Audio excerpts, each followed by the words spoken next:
Okay. So then I just say, okay, screw it, we're out of there. And then stop. And then we're just going to start again. We're going to go to 89. Stop. 89. All right, here we are. 89. Now, here's the gist. Now, first of all, I have gifts for you. Here's the latest edition of the Haight Street Voice. So this is how it comes out. This is the little format. This is my little format. And there's, I can't give you these because I'm here probably. No. It's okay.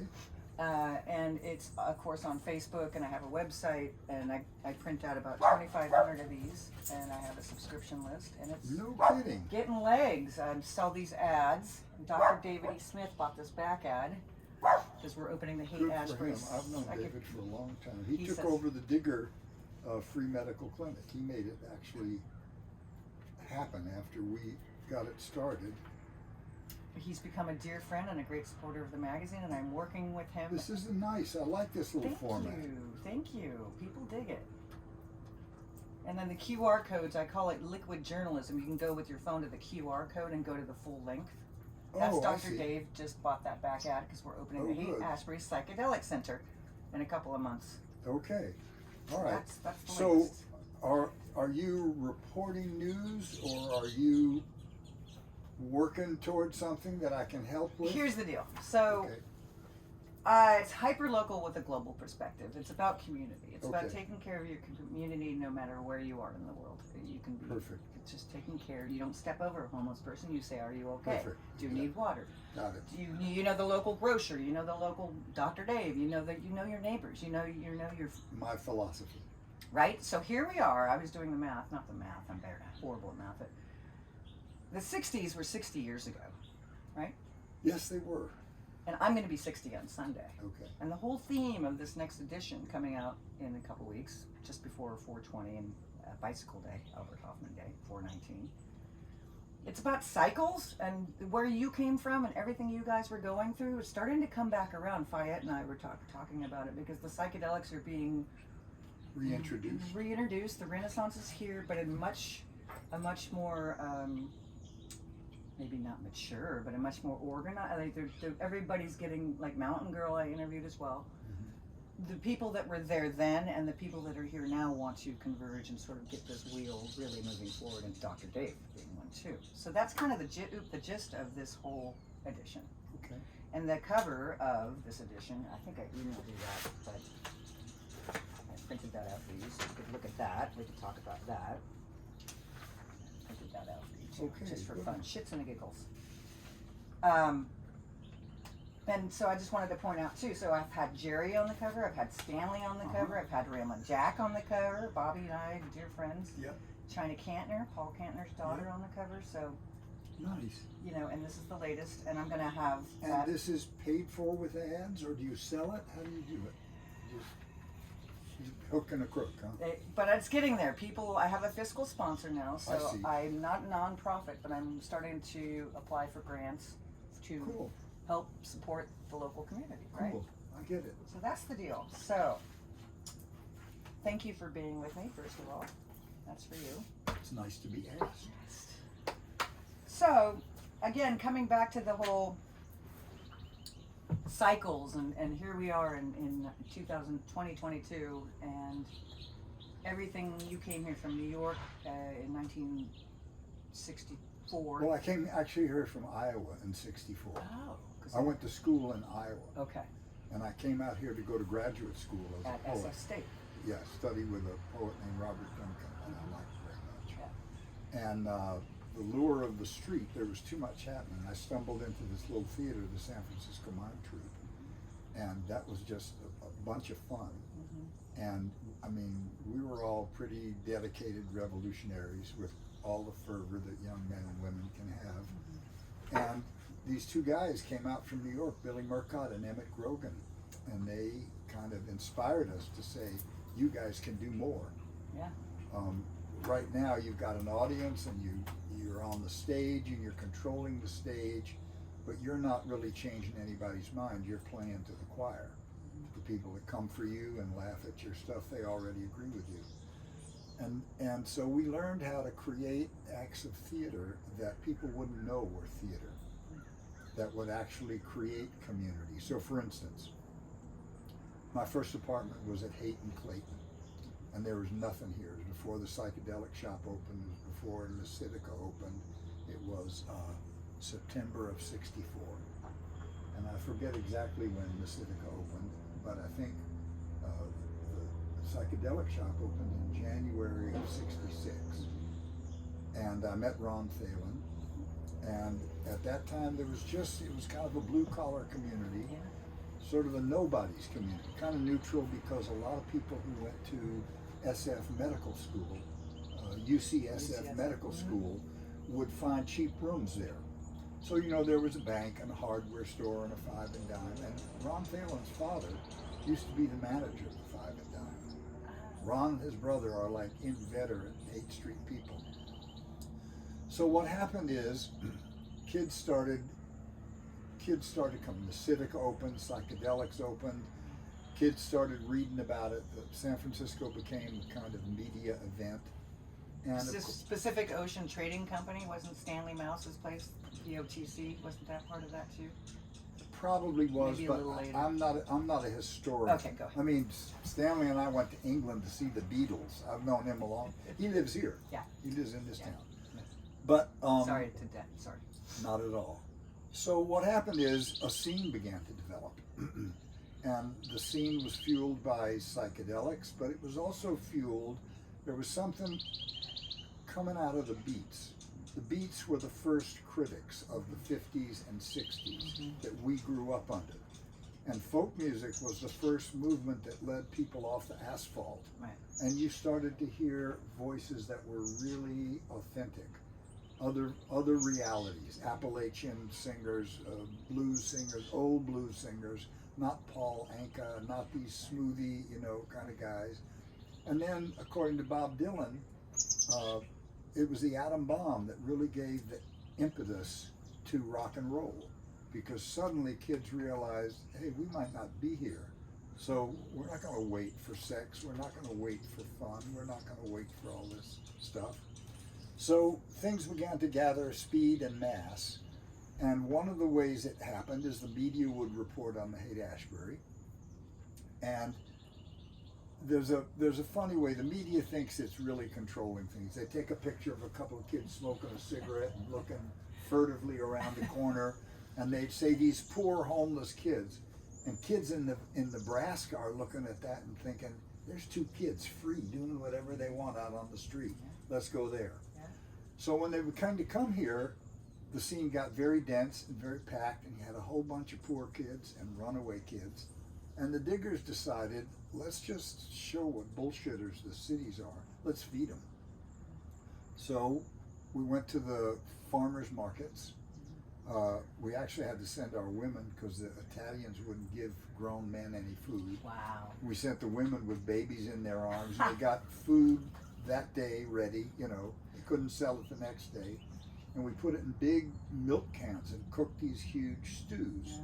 And we said, just bring a bowl. Come out to Golden Gate Park, 5 o'clock, whatever it was. And we built a huge yellow rectangle, 6 feet by 6 feet. And that was called a free frame of reference. And in order to get your food, you had to step through that frame. And it wasn't about the free, like people would come up and say, well, I have money, I can afford to buy food. And the answer would be, do you want to live in a world with free food or don't you? Yeah. Doesn't matter if you have money. Yeah. So people would step through the free frame of reference, and they'd get a little 1 inch by 1 inch one on a shoelace. And we just invite them to look at the world. Suppose it was free. Suppose it was free.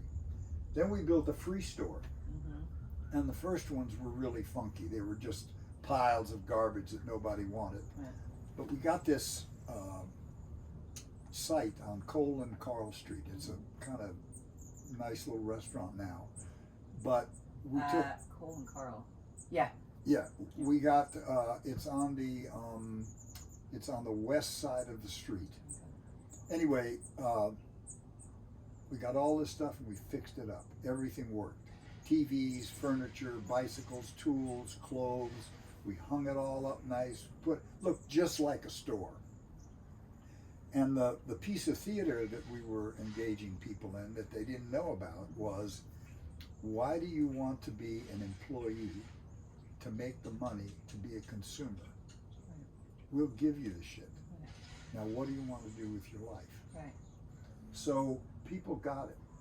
And then, for instance, one day I was in there and there was a black woman, older black woman, maybe 60s, and she was stealing stuff. Is that possible when things are free? My point. So I went to her and I said, ma'am, you can't steal in here. And she said, I'm not stealing. I said, I know you're not stealing. You can't steal. It's a free store. But you think you're stealing. So you don't have to sneak stuff into your purse. You can just take it over your arm and walk out with it. She said, you mean it's free? I said, yeah, it's free. She said, well, then get out of my face. So 2 days later, she came back with a flat of day-old donuts that she delivered in the car. Yeah. I mean, in the store. Yeah.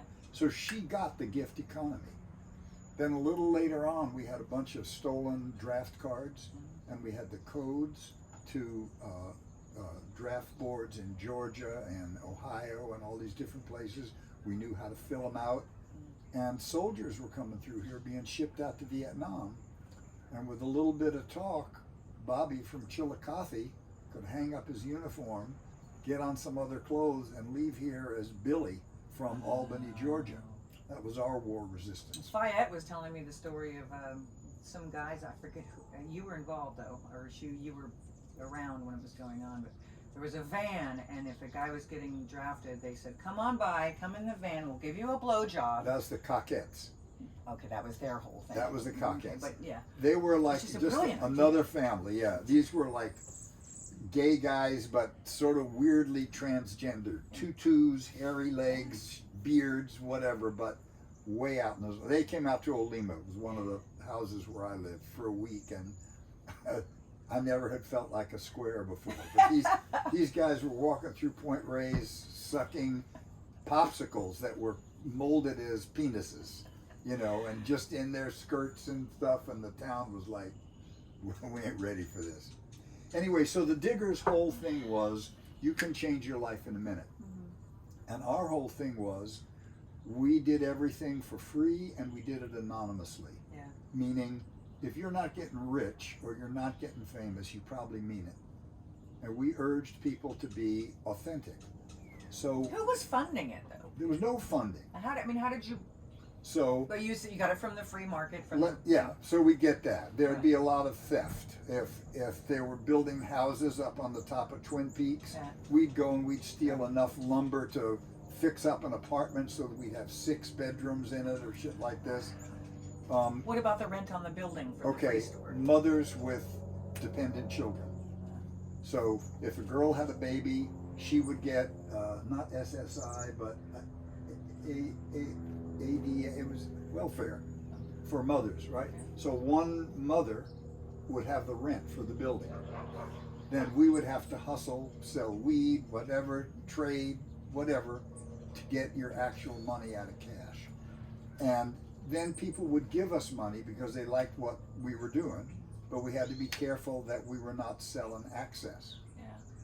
So here's a great story. We were in Hollywood raising money, Emmett and I, and some slick producer came in and gave us $2,500. And we were staying at the house of a guy named Benny Shapiro, who was Ravi Shankar's manager. Oh wow. And he knew the Diggers, he liked this.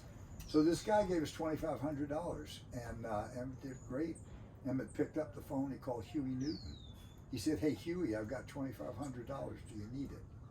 And he gave it away right in front of that guy, just to show that you can't buy your way in here. And the Diggers were never infiltrated. We were never, wormed in. We never had snitches because there was no leadership. Yeah. So we would do theater pieces. So for instance, there used to be, at the bottom of Fell Street, there used to be an on-ramp to the freeway. Yeah, I remember that. So one morning, Ron Phelan set up a table and 4 chairs just in the gravel off the edge of the road, linen tablecloth, breakfast for 4, orange juice, coffee, croissants, and this. He and I were out there just reading the paper, this far from rush hour traffic. And there were 2 empty chairs there. So anybody could have gotten out of that car and changed their life. Peter Berg created this flatbed truck, and we went down to Montgomery Street, 4 o'clock when the stockbrokers were breaking out. We had bare-breasted women dancing and guys playing conga drums and wine, and we would just say, come on, get on the party. And anybody could have grabbed it and changed their life at that instant. So we did this for a long time. We did this for about 3 years, 2 or 3 years.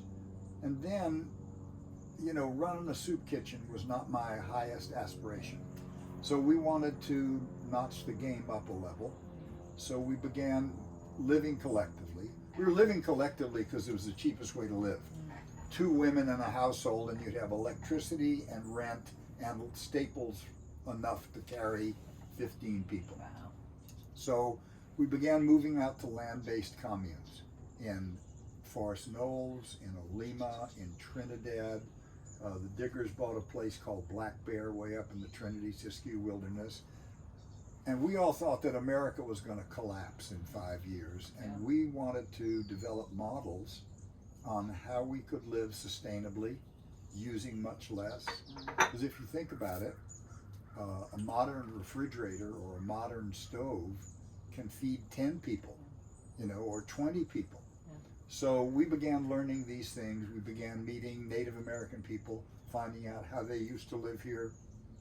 One way we made money was we went to the dump in Point Reyes, and we got deer skins the hunters threw away, and we'd tan them and smoke them as buckskin and trade them for cash to you know, seamstresses and people like that. So you were done with the city now? You were done with the Haight? Yeah, Probably 70, 69? Late 69. Okay. So in 69, Rock Scully. I'm a dear friend of mine. So Rock Scully wanted to bring a group of Californians to London to meet the Beatles. They wanted to show off the California scene to the Beatles. And so they got Ken Kesey and some of his people. They got me and Emmett and Paula McCoy, who lived across the street from the Dead House. And they got 2 Hells Angels and 2 motorcycles. They got Stanley Mouse. And we went over there for a month. We rented a flat, and we spent a month over there, and hipsters came in from all over Europe, like to get the 411 on what was going on in the Haight. And I mean, I don't know if you ever read either of my books, but there's I sadly have not. But it's okay. I apologize. No, it's not an apology, but it's good history. Yeah. I mean, so the whole story of this trip to England is in there. All the scenes. Unfortunately, heroin was legal when we were there. So you could go into a drugstore for $3 and buy pharmaceutical heroin and a syringe and shoot up right there, which of course I did and Sweet William did, and that was, you know, Keith Richards was so fucked up. 10-year journey, yeah. Anyway, so the Haight was like a staging ground. And if you think about, hang on one sec, but didn't George come out here and think the Haight was a bunch full of scary people and they didn't like it? They didn't dig it. He did. Yeah. So here's the thing. When we went to England, the English had 2 poles and we had 2 poles, the dark side and the light side. So on the evolved side, the English were very educated. They were very sophisticated. They were much more urbane than the American kids. On the negative side, they were very class conscious, status conscious, very kind of keeping to themselves and a little prissy. On the positive side, we were experimental and freewheeling and ready for anything. On the negative side, we were a little wild and woolly and a little rough. I mean, I saved John Lennon from getting his teeth knocked out by Pete Nell, who was the president of the Hells Angels. I mean, no nonsense. So the thing about the Haight was, and the thing about the scene that was emerging globally was that people were being given the opportunity to express themselves authentically. They were slipped of family history. They were slipped of everybody that knew them. They were slipped of expectations. Once upon a time, you dressed so fine, you did the bump and grind in your prime, didn't you? You never understood it ain't no good to let other people get their tricks for you. And so when Dylan sings, "How does it feel to be on your own, like a complete unknown, like a rolling stone?" It was like people leaving their history No behind. direction home. Yeah. Yeah. So, not everybody played for keeps. Right. I mean, when I think of, remember the mullet? Yeah, of course. Yeah. So I think of the mullet as a guy who, when he looks you straight on, he's like working in the bank or working in the office. Mhm. But on weekends, he turns his head and he's got a ponytail. So, The quick release. yeah. But it was accelerated or fueled, not fueled by, but accelerated by the psychedelics, wouldn't you say? I mean, that's really helped. Absolutely. Right. The psychedelics was like a dividing line. Mm-hmm. Like you couldn't even read the rock and roll posters if you hadn't had weed. Right. And you remember Dylan had a song, "Something's Happening Here," and you Okay, don't yeah. know what it Yeah. is, do you, Mr. Jones? Yeah, of course. So it was a dividing line. Mm-hmm. The problem that a lot of people made, myself included, was that we thought that this was what enlightenment was, and that it was a one-stop shopping, that you had this experience, and from then on your life was, you know, I was reading perfect. about you. There was a quote from you saying, "Well, that all ends. I mean, the trip ends, and Yeah, then you're the trip ends. Like we were And talking about it- Zen Buddhism and all of that, That's and your right. meditation, and how that it's a practice. You've got to do it. That's right. And if you don't practice, the weight of your personal habits will drag you back down. Mm-hmm. I mean, look at my buddies in the dead. Jerry overdosed. Phil Lesh has a new liver. Bobby was falling down drunk on stage. Nobody's had more psychedelics than those guys do. Yeah. So between let's say the 60s ended around 1973, 74. And the reason it ended was not Altamont. The reason it ended was because, first of all, we didn't own any land bases. Mm-hmm. So we couldn't keep, only rich people that had rich communes could keep a land base. The second one was children, that children needed order.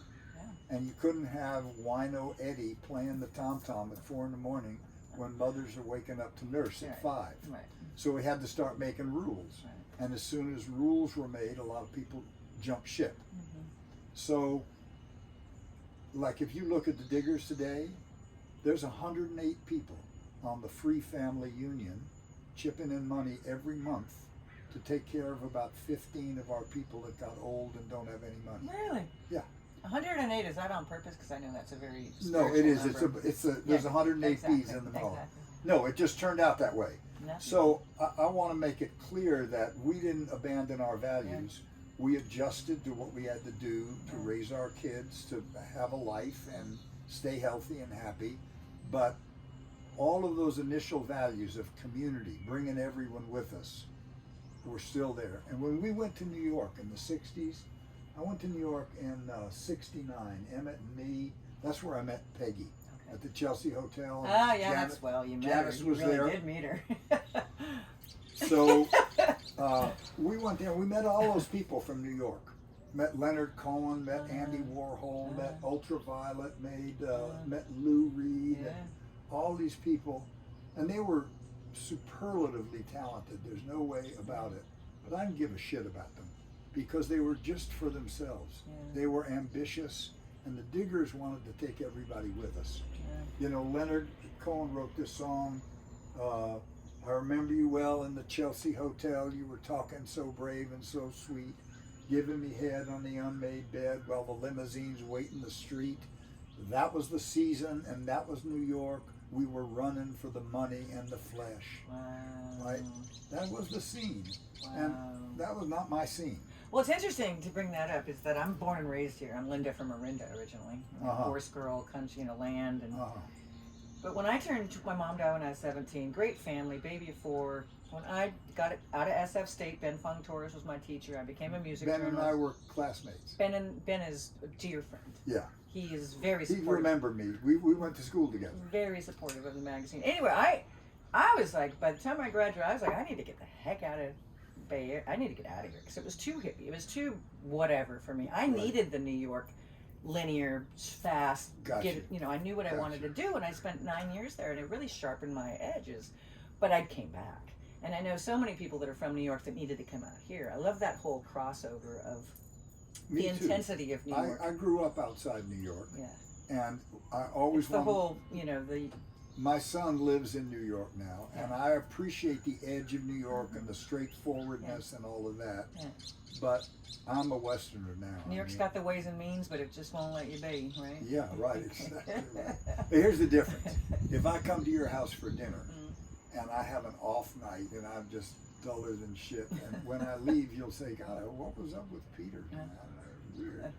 If that happens in New York, I'm never invited. Oh, yeah. Yeah, Barlow, John Perry Barlow. I don't know if you knew him very well. I knew him very well. Okay, so he was a dear friend too. He was after my tail for years, I'll be honest. But I was like, Barlow, I love you, but no. But it's in my book. I wrote a book on the Grateful Dead. Timothy Leary was a dear friend. He's in there. Waylon Jennings is in my book. I wrote it in 95. Anyway, Barlow says, if I had to choose between New York and San Francisco, I'd have to say New York, because I'd much rather have somebody say fuck you and mean have a nice day than the other way around. Because in San Francisco it's have a nice day, but there's a little weird area in there. Well, what do they say in New York? The people are sharks, they dress like sharks, and they play like sharks. In California, they dress like dolphins, they play like dolphins, and they feed like sharks. Yeah, that's beautiful. I wonder who said that. That's I great. don't know. Yeah. So bringing it back to this is the Haight Street Voice, and this whole thing about cycles, which Fayette and I were getting to yesterday. You've come. I mean, I feel like So what you were doing then. So here we are now. So if you look at the Haight-Ashbury now, the magic that was coming out of there. I guess I should start with. Do you think that there's actual a vortex or magical energy to those blocks on the Haight? What is it about that particular junction on the planet that was this mecca? No, so here's what I think, and this is not an Energetically, Bobby Weir thinks this way. Energetically had some sort of. Well, vortex. I don't think that way. Okay. So Gary Snyder has a great metaphor, and he calls it the Great Underground. And the Great Underground is like a river that surfaces from time to time. And when it surfaces, all the earth-worshipping, life-affirming forces come to the surface. All the female-loving, the poetry, the yogins, the shamans, the priestesses, the artists. So you can look back. Ralph Waldo Emerson and Thoreau, that American transcendentalist part. It came up again in the 20s in Paris with Hemingway and Fitzgerald and all of these people. And it surfaced in multiple places in the 60s. It wasn't just the Haight-Ashbury. The Haight-Ashbury was the tabula rasa because we were not displacing people who lived there. But the real thing was that, first of all, a new generation was coming into maturity. We were very hopeful. We hadn't yet been bruised by the lengths to which the elites would go to maintain power. And so we were full of, God, there's a better way to do this. Well, we can just do this. And some of the things you can do were astounding. When I was in college, I was a group of 14 people right during the Cuban Missile Crisis. And we said, this is crazy. These motherfuckers are going to blow up the world. And we planned for about 10 days. We hustled the money to buy 2 old cars. We took 13 people to Washington to go on a 3-day fast in front of the White House. We dressed in jackets. We cut our hair short. We did not eat. Kennedy saw us and invited us in the White House, the first time in the history of the White House that protesters had been invited in. And we took that opportunity. We wrote to every college in the United States, and we kept protests going for an entire year up until February of 1963, when 25,000 students assembled in Washington. And Tom Hayden said that the Grinnell 14 was the beginning of the student protest movement. So you could just do something that was important to you. Bob Dylan just sat down and he spoke the way he wanted to speak, and he wrote, and he had this spinal telephone that was wide open, and he just coined the moment after moment after moment. So there was a hopefulness at that point, which I felt disappeared. By the time I was seeing kids with needles through their eyebrows and through their nipples and shit, I'm thinking, these kids are hurting, and they're showing me they're hurting. So I'm not a big believer. First of all, as a Zen guy, I know that time is an idea. There's only one place we are, which is in this moment. And once we're not in this moment, everything is either a memory or a hope or a fear of what's going to come. So cycles, the universe is cycles. Right. Takes 365 days for the Earth to cycle around the sun. You know, we have the vernal equinox and the summer solstice and blah blah. But I think that cycles of people are less predictable. What it really is that we have immature ideas about human nature. Okay, interesting. Human nature is all of it. Think about human beings like a radio that's tuned to the human frequency. Anything that any human can feel, think, or do, we can do. Meaning, you can be Hitler, you can be Mother Teresa, you can be Muhammad Ali, you can be, all those thoughts and impulses are part of being human. We think of ourselves as good guys. And then we cut off the shadow sides and we project them on other people and make them our enemy. So there's a point where you're young and you're free and you're unencumbered, where it's easy to be bold, it's easy to experiment. I moved to New York on a dime. Right. As you get older and you have people, you're responsible for people. You know, I became a movie actor, not because I wanted to be famous. That was the part I hated about, that's why I quit movies. I became a movie actor so I could support myself as a writer, so I wouldn't have to write for money and write bullshit. So once you get children, you know, I would do a movie and then I might be out of work for a year, but my tuition didn't stop, my rent didn't stop, you know. So when you take on the responsibility of a family and commitments, your life gets compressed. And then when I would say even without the family, I mean, I have a cat, but even it still gets compressed. That's right. I think aging just. That's right. Yeah. You have to focus your time to get anything done. I think that's called evolving and becoming wiser, isn't it? Because you're not out. The exploring starts to sort of. You don't need to go to the edge every day anymore because you sort of went to the edge.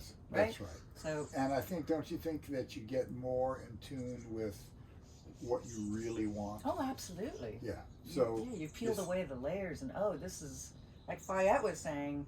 She really knew who she was when she was a kid, but she had to peel away all the layers, and then she got to land in San Francisco and shine this thing that she always knew she was when she was a kid. That's the beauty, I think, of the Haight and the whole thing that we're speaking to today. So here's a funny thing to think about. As soon as you make something an emblem, you freeze it. And one of the problems is we use emblems to help us remember. Like I used to argue with the Grateful Dead at all. Like Barlow used to be talking bad about the fans and all the people following stuff around that say, why do you give them so much shit to hang their hat on? All these skulls and lightning bolts and teddy bears and all this mythology. If you don't want them around, stop selling that shit. Yeah. So Haight Street is going to mean something very different to me than it means to somebody coming in 2022. And like, so, I mean, if I just look at this, there's people dancing in the street, there's improbable psychedelic art, there's electric guitars, there's girls dancing, it's like... Dr. David E. Smith is on there. Yeah, and it's like the kind of gingerbread architecture of San Francisco. Well, that particular moment in history won't ever be recreated. But this moment in history has all the same potential to express itself in the same breadth, the same complexity. Polarization. So that's why I have that image that I brought for you is I mean, with the Ukraine, and here we are now. I hear everybody on the camera and this. If it's still going, God, I hope it's still going. Yes, it's okay. This image, I feel like with what's going on in Ukraine, it's still coming down to all these years later. Why can't the flower outpower the gun? Like, isn't that the message that you guys were talking about? Let nature, that. No, we were armed. The diggers were armed. The diggers were not hippies and flower children. We were not fooling. We were not fooling around. Okay. But the flower can't overpower the gun because both exist eternally. Okay, this is right? great. Mm-hmm. And both come from the human interior. Both are possibilities of the human mind. If you think about what a human being is, it's a body, then it's form, that's the body, feelings, impulses, sensation, and consciousness. Mm-hmm. So it's always all there. History is not a straight line. Time goes in two directions at once. You know, as when the Grateful Dead and the Sons of Champlin and the Charlatans were all the cutting edge of the moment, they were all dressing like old time cowboys, right? So it's nothing's controllable in that sense. Mm-hmm. Time is going like a nebula in every direction. So this was an idea of innocence, which was untested, the flower in the gun. And this was an idea of patriotism and duty and following orders and social organization that was untested. And it was working itself out. They were in dialogue. And you know, the rabbit doesn't blame the hawk for eating it.